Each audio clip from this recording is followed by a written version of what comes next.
Well, India, welcome back to the next category match. इसमें आ रहे हैं रोहतक राउडी से वो जिन्होंने कल पहले ही गेम में टीम की उम्मीद बढ़ा के उन्हें फाइनल्स में ले आए. He is one that the team believes in. क्या वो आज कुछ करिश्मा करते हैं for the team? Only time will tell. Please welcome from Rohtak Rowdies, Deepankar Man. उम्मीद अभी भी जीवित. कल जब इतनी बार करो या मरो स्थिति से खुद वापस आए हैं रोहतक राउडीज, तो आज क्यों नहीं? या नामुमकिन को मुमकिन कर दिखा पाएंगे, या दीपांकर में यहाँ इतिहास रच पाएंगे, स्टीव थॉमस को रोक पाएंगे जिन्हें कोई भी 0.1 सेकंड से ज्यादा नहीं रोक पाया. इनके अगेंस्ट आ रहे हैं किराक हैदराबाद के सुपरमैन फ्लैश. ये वो हैं जो जैसा हम कहते हैं स्पीड ऑफ लाइट से भी ज्यादा तेज हैं. इनकी रफ्तार इज अनरियल और इनकी आंखें एकदम टारगेट पे है. ये बुलेट बादशाहों के बादशाह बनना चाहते हैं. क्या ये अपने एम्बिशंस पूरे करते हैं और दीपांकर पॉज कर देते हैं? We will see. But for now, let's welcome the champion, the man who is quick, fast and powerful, Steve Thomas. 70 kg के अनडिस्प्यूटेड चैंपियन इंडिया के इनके विक्टिम्स की लिस्ट आपको गिनाना चाहूंगा जिन आर्म रेसलर्स का इन्होंने टेबल पर शिकार किया है. पहले शिवजीत जनार्दनन, फिर सुरेंद्र सैनी, उसके बाद मनोज देवनाथ, चौथे मुकाबले में मुजाहिद शेख और फिर कल के दिन त्रिदीप मेधी. लगभग 6 फीट के आसपास इनका कद, 15.5 इंच बाइसेप्स, 13 इंच फोरआर्म और 80 किलो के आसपास की वो ग्रिप स्ट्रेंथ. अगर यहाँ पर दीपांकर किसी तरह से रोक पाते हैं स्टीव थॉमस को या हरा पाते हैं उन्हें, तो शायद इस सीजन के सबसे बड़े सरप्राइजिंग सुपरस्टार बन जाएंगे. इनके पहले दोनों मुकाबले इस सीजन में कुछ खास नहीं रहे थे. शेर लुधियाना के सानू जॉय ने हराया था, फिर मुजाहिद शेख ने हराया था, जिन्हें हरा चुके हैं स्टीव थॉमस. और हरा दिया है दीपांकर को भी. पहले राउंड में स्लिप करने की कोशिश उन्होंने की थी, लेकिन उंगलियों से जकड़ के रखा और शोल्डर और ट्राइसेप्स की मदद से नीचे दबा दिया उनके हाथ को, इससे पहले कि वो स्लिप पा सकते थे. देखिए किस तरीके से नीचे दबाया, प्रेस टेक्निक का इस्तेमाल किया. इनसे स्लिप भी शायद अभी तक कोई भी नहीं पा पाया है इस सीजन 2 में. क्या शानदार खिलाड़ी ये हैं. यहाँ पर तीसरे राउंड में बुलेट बादशाह राउंड भी अवश्य लेंगे. जो 4 पॉइंट्स की बढ़त उनकी टीम के पास है उसको 10 से ज्यादा ले जाएंगे.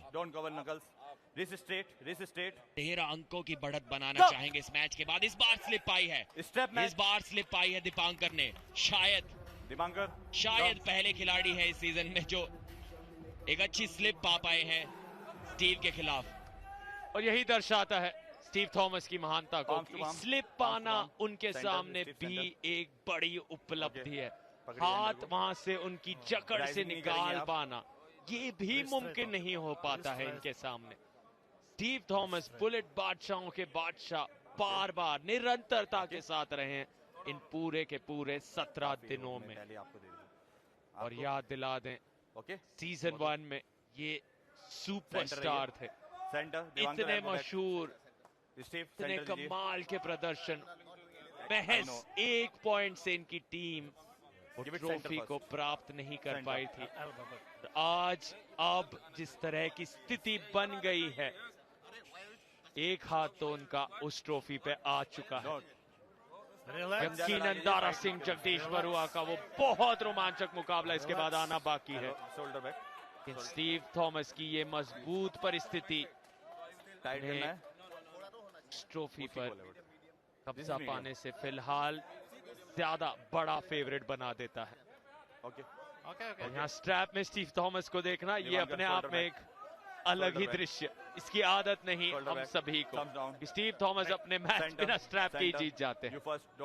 आदत है सार्थक, बुलेट बादशाह राउंड में हर बार वो स्ट्रैप लगता है, तो एक ही राउंड की आदत है, लेकिन वो कोई पाता नहीं है इनके खिलाफ। बुलेट बादशाह के नियम की बदौलत वो स्ट्रैप मिलता है, लेकिन पाया है स्ट्रैप यहाँ पर दीपांकर ने।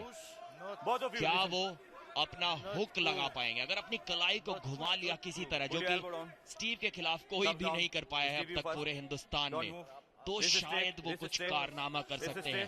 सबसे बड़े सुपरस्टार बन सकते थे, लेकिन स्टीव का ऐसा कोई भी इरादा नहीं। आज लगा दिया है बुलेट बादशाह राउंड।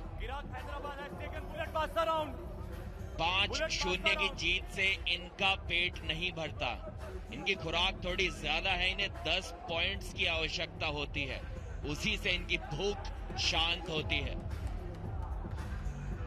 पिन पैड पर ले गए, इससे पहले एहसास भी होता दीपांकर को कि वो इस राउंड को हार गए हैं। उनकी पीठ थपथपा दी थी स्टीव थॉमस ने, शायद सेलिब्रेट कर रहे थे कि भाई आप मेरे खिलाफ वो स्लिप पा लिए, वही बहुत बड़ी बात है, उसी की शाबाशी मुझसे ले लीजिए।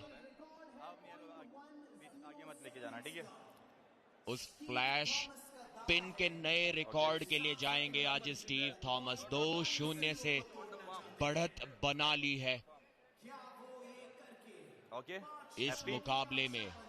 अपनी टीम को जीत लगभग सुनिश्चित करा के दे दी है। 99% जीत यहां से इराक हैदराबाद की होने वाली है।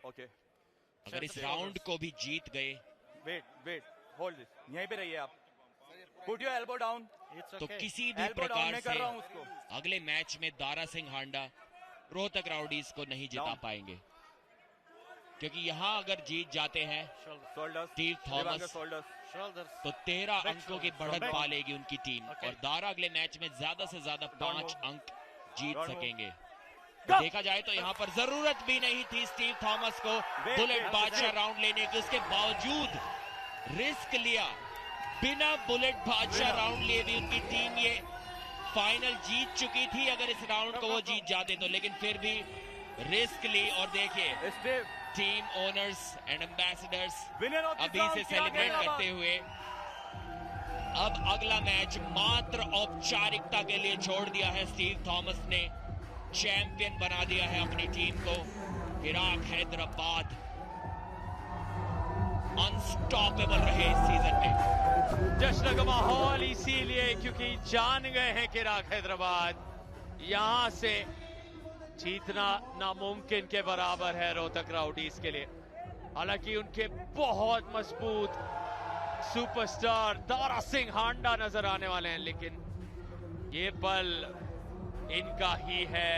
इस बार ट्रॉफी रोहतक राउडीज नहीं ले पाएंगे, लगभग ये तय है।